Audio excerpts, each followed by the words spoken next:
We started radio much before the war, but we absolutely clicked with Very Tasty, Very Sweet. And that set us on the road.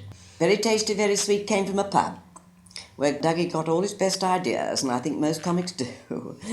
And they came from Weybridge, and there was a wonderful little pub there. And there was a funny old boy there who used to sit in the corner with his pint of beer and loved his food. Oh, God, how he loved his food. And he had this extraordinary way of going through the entire menu and smacking his lips and sucking his teeth, and then he'd start, we're having the old roast beef. Can't beat the roast beef. Oh, lovely piece last week we had. Very tasty. Then he'd suck his teeth. Very sweet. And Dougie thought, what a funny thing to say about meat. And then he'd go on, and of course you must have the roast potatoes with it, you know, and the Yorkshire pud. Oh, lovely, very tasty. Very sweet, very sweet. And he thought, that's the most extraordinary expression. And he developed it, and of course he could write sketches around any meal that you like to mention. He'd have a sketch around it. And that's how it started. Picked it up out of a pub and developed. And so for years he could keep on writing scripts about food. And of course it was so perfect for wartime. It made them all hungry. Thank you very much, ladies and gentlemen. I should like you to imagine that this is a studio and I'm about to interview a centenarian on his 100th birthday. Mr. Bottle, just come this way, please, will you?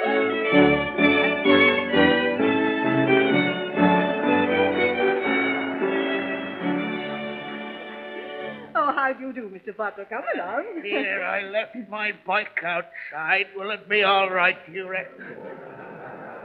Oh, yes, I think your bicycle will be quite all right, Mr. Butler. Now, round this way. What's that thing up there?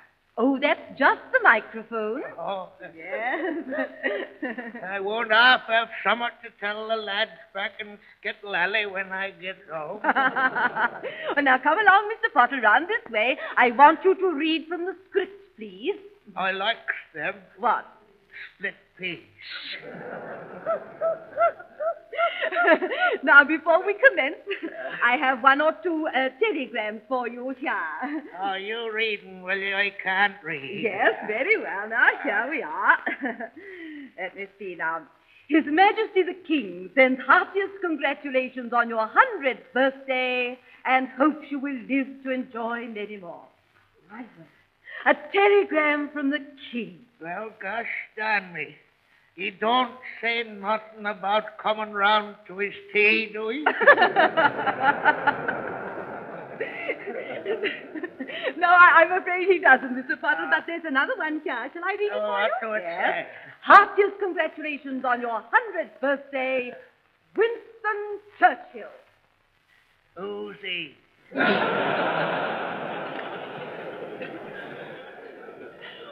Winston Churchill, why, he's our Grand Prime Minister. You can't fool I. Oh. Prime Minister's name's Mr. Gladstone. Oh. Still, it's nice of this young chap, whoever he is. Well, there's still one more telegram for you. Yes, I shall read this one for you. Meet me, same time, same place, Gertrude. Here, give me that. That's private business. Well, now, Mr. Potter, tell me, what do you do with your time nowadays? I mostly sits and thinks. Oh, really, you're quite a philosopher. And what do you think about? Mostly about nought. Yeah, but sometimes when I stops thinking about nought, yes, I has the most wonderful thinks, I has. Oh, do you really? Only the other day I thinks to myself what a powerful lot of victuals I've ate since I were weaned. Yes. And then I thinks to myself, yes, if all that there meat and puddings and pies and such, what I've had, yes, if it were all put together like, yes, well, it'd make hell of a big pile, wouldn't it? Well, now, I'm sure you would like to tell listeners all about yourself. When a man reaches the age of 100, he has a great deal to say if he cares to. He looks back over the long vista of years and sees the unending panorama of events, the relentless march of circumstance, the nation's leaders who have come and gone, the friends he has made and lost. Here. Is it me what's under the you? Well, I was only sort of giving you an idea of what I'd like your views upon. Now, let me see. 100 years old. My word. You'll be able to remember Queen Victoria's coronation. Remember it? Why, I were there. Oh, no, I think you mean her jubilee. Why, at that rate, you'd remember the Battle of Waterloo. Remember it? Why, I were there. Oh, no, I think that's rather a long time ago. Maybe it were Battle of Hastings. Well, now, Mr. Butler, would you like to give listeners your views on the modern girl? Now, what do you think of Miss 1942? What do you think of her powder puff, her lipstick? I ate that. Oh? Tastes horrible. Well, then what do you think of her dress? Or rather, lack of it. They all seem to emulate Mother Eve. No. Eve. You know, Adam and Eve. You've heard of the Garden of Eden? Garden of Eden. Why, I were there. Now, Mr. Potter, that was thousands of years ago. No, well, maybe that were a bit before my time. Yes, I think it was, yes. I tell you something I do remember, young missy. Yes. I remember my mother saying to my father the day I were born, Tom, she says, I don't think we shall ever rear this here child. Daddy? That's what my mother said to my father the day I were born. Do you really mean to tell me that you can actually remember the day you were born? I do. Here, I were there. Oh, Mr. Butler, you are an old tease, you know. I like to joke now and again, but I get a bit tired, like. Yes, I suppose you do. I've had a long life, a very long life.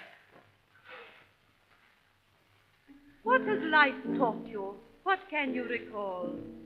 Just this, that our needs, they be small, very small. A sunshiny day. The fire when it's cold. And sleep. You're thankful for sleep when you're old. And friends by your side when your back's to the wall. But it's love in this world that's the best thing of all. 100 years old. 100 years old. And love is the prize that is greater than gold. Deep in my heart, down where no one can see, is the image of her who brought love once to me. She was just like a flower. Fancy, just like a flower. That blossoms at morning and dies in an hour. But she lives in his memory from long, long ago. When love was newborn in our hearts, and I'd know no gift so rare as this life to bestow. I know. I'm 100 years old. He knows he's 100 years old.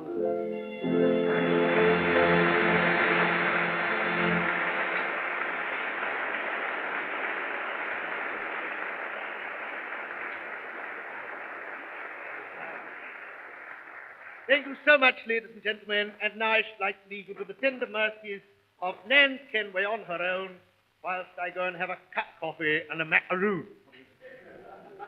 Well, the other day, I found myself listening to a children's elocution competition, and I'd like to give you an idea of some of the competitors. Well, the first was a little girl of about 14, more or less, and she commenced something after the start.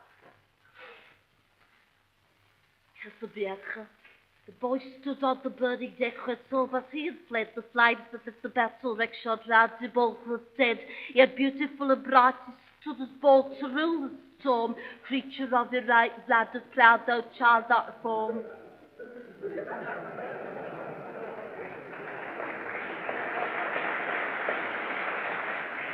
Well, the next competitor was a boy whose elocution was beauty unadorned.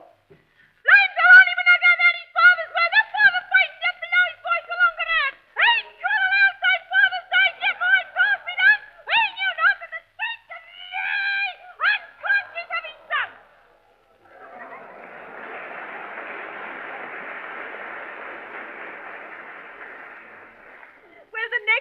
interpreter laboured under difficulties. He had a very, very bad cold.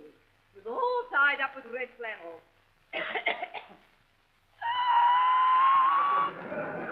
There came a burst of thunder. Why, the boy, oh, where was he? Oscar, the waves are far around with fragments strode the sea. Master Elvin, Ben and Feather, but it played their part. With an open sing. Very sad. Such a fragrant heart.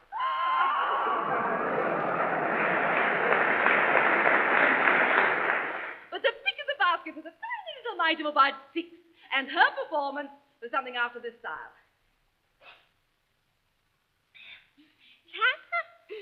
Bianca. Boys, but I'm the burning jackets of our king have fled.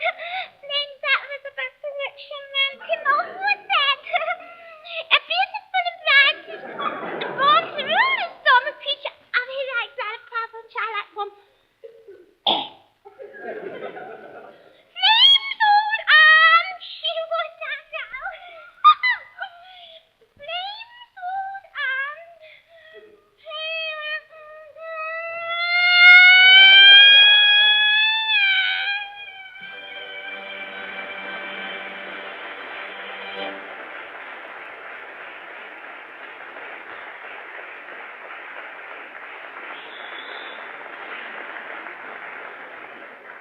Oh, thank you very, very much, ladies and gentlemen. And now I should like to give you an operatic excerpt. Well, here I am. What? The operatic expert. Oh, no, you have me all wrong. And I'm going to play a little opera. What do you know about opera? Oh, I know quite a lot about opera. What's more to the point, I know all the operas from memory, we all know. I bet you don't know that bit that goes Figaro, Figaro, Figaro, Figaro, Figaro, recurring from memory. I bet you I do. All right, well, I'll race you to it. Hey, the chance I comes rare from there. La la la la la la la la la. Come, little wagon, it's time we should start. Come now. La la la la la la la la la. Life's full of treasure by joys doth it harbor, joys doth it harbor.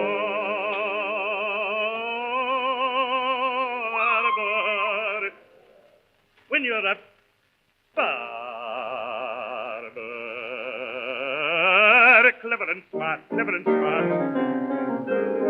Mention the quest I am, hurried and pressed I am, young ones, old ones, shy ones, bold ones. Where's my baroque, sir?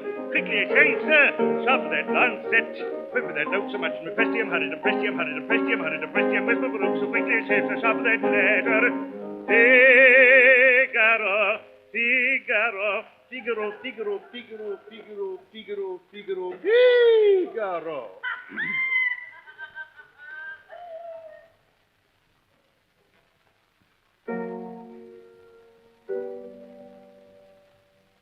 Alas, alas, what raging, alas, what folly. Please give your orders one at a time.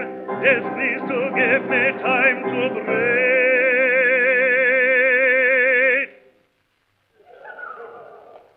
Yes, give me your orders one at a time. Yes, give me your orders one at a time.